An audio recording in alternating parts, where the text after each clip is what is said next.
Not much to cover. Not much.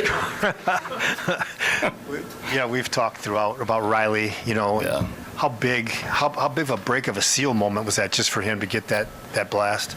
I mean, first off, he's incredible, and I know, it's been some tough times or some a few games or.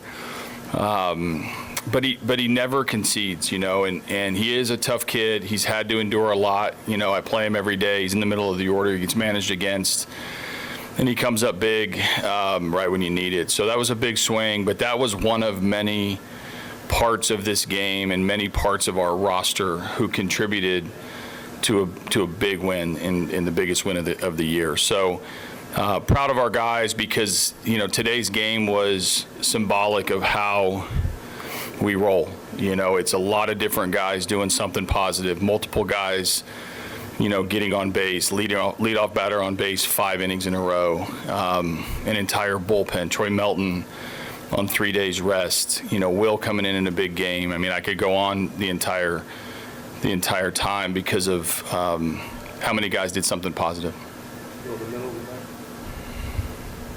AJ, back here. Just, it was kind of the tale, as you mentioned, of 2 games. When you guys were down 3-0, that crowd was getting a little irate. And for you guys to be able to put the offensive explosion up and kind of win them back, could you kind of just talk about that? I mean, obviously, this is an emotional game for everybody, fans included. And everybody's kind of living on every pitch. And in the dugout, you try not to ride that emotion just because the 27 outs are going to be played regardless, and you got to keep fighting. And it's hard, we knew our season was on the line. This is not the first elimination game that we've played this postseason, and our guys stayed loose and stayed in the game and came up with some really big pitches and some big swings, and you need all of it. And obviously, I know how much this matters to our fan base, to our city, to our season. And we're one more win away from bringing baseball back to Comerica again. Yeah, AJ, before the floodgates opened up, Jahmai Jones, that big pinch hit, just talk about what he's meant to this team. Yeah, he's been a big part, and he patiently waits every day for his opportunity, and whether it's it's pushed a little closer to the middle of the game now with the urgency of the playoffs, but generally it's against back-end left-handed relievers in a critical moment of the game, and he knows the strike zone, he knows where the barrel is, he's unafraid, and he's fully prepared. And so as that inning was building, it was a lot. It was Dingler's base hit. It was, we needed to chip away is what it felt like. And Jahmai comes up big with another pinch hit. So it's his role. He's really good at it. There's a reason why we stay consistent with giving him those opportunities is because of his impact. And, obviously was a big part of this win. AJ, when you took Casey out of the game, what was kind of your message to him? And then at that point, I think you still had 18 outs to go. Did you know that Troy Melton was going to have to take down a bulk of those outs at some point? For sure. The last part is we knew we were trying to get the ball to Melton, and we didn't know when it was going to be. When I talked to Casey, I took him in the tunnle.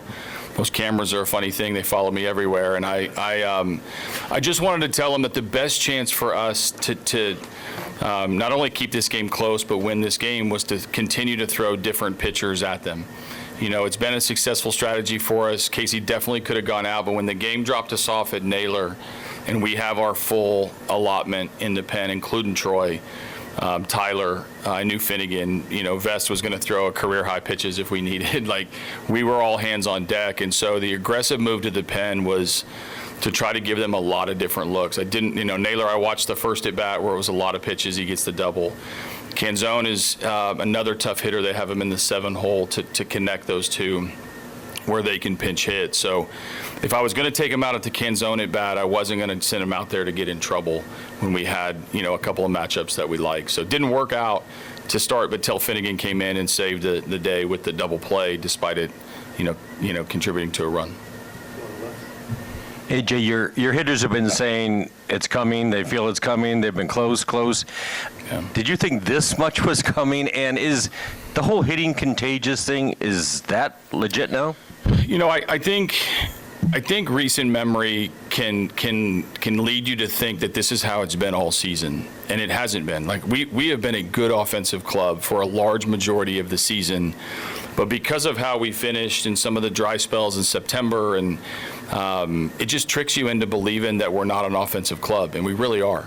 You know, we don't put those numbers up on the board by accident. And so you need some confidence. You need a nice little boost. You need to connect at bats. We talked about it before the game where you need 1 and 2 and 3 good things to happen in a row, and we did that. And it wasn't just the big swings. I love the big swings. But there's also some singles in there. There was the Dingler at bat where he gets the, you know, we finally get on the scoreboard. It's McKinstry not only moving the runner, but hitting the ball to right field after Torque, who'd gotten on base. So there's, you know, when you can, you know, with Wenzel coming off the bench and finally feeling good about the end of an at bat, those things all contribute and they matter. And, you know, I think it shows that there's still a good offensive club in this clubhouse, and we need another effort like that and results like that come Friday.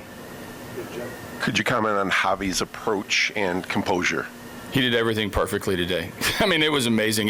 He rises to the moment, you know, and you know, the near miss homer is always that feeling of like what you know, what was barely missed, but in you know, Javi loves these big games, these big crowds, these opportunities to do something great. And you know, he is a steady force in the middle of our field. You know, every time I go out on the mound to change a pitcher, which seems to be a lot, you know, Javi's always there with some sort of calmness, even more so in the postseason than in the regular season. And I really appreciate that out of him because he's been there, he's done it, it matters a lot to him. And the big swings, whether it's a base hit to right, whether it's the pull side homer, and everything in between is pretty magical to see. AJ, off that, I mean, you've been through so much with Javi. What's it like for you to see the best version of him kind of reemerge here in the playoffs? It's very rewarding to watch him play with some joy. You know, I mean, he's had to endure a lot, whether it's the frustration at the beginning of his Tiger tenure to the injury and missing out on what was an incredible season last year, to this year, the ups and downs, the All-Star nod, to scuffling a little bit in the second half, to you know, even out of the lineup or getting pinch hit for, to now being a huge part of the bottom half of our order to roll the lineup forward. So our best team has him, you know, doing some pretty impactful things, and I know the work that goes into it. I know how much it matters, and that makes it even more rewarding. AJ, were you surprised they went to Spire with Meadows, and it looked like you guys were super aggressive against Spire based on some early swings?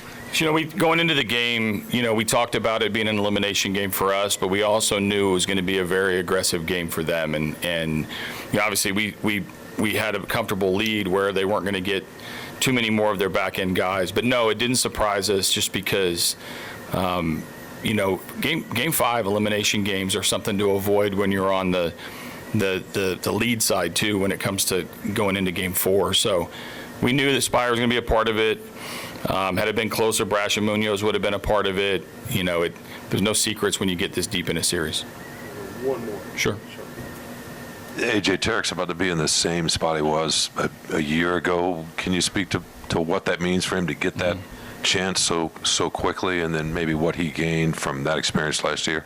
Yeah, I mean, I think, you know, sitting in my chair, one of the easiest things to do and one of the most exciting things to do is hand the ball to the best pitcher in baseball. You know, I mean, this guy should have, you know, more hardware on his mantle, and he's gonna be recognized because of the work that he's done during the season. But he's so prepared for this moment. He obviously is somebody deeply trusted in our clubhouse to bring intensity, to bring high-end pitching and bring results. And we win together, we lose together, but he leads us. You know, and he's a big presence going into Game 5 as we get on this plane to go across the country. We got a lot of optimism, you know, heading that way because of the presence of Tarek Skubal. Yep.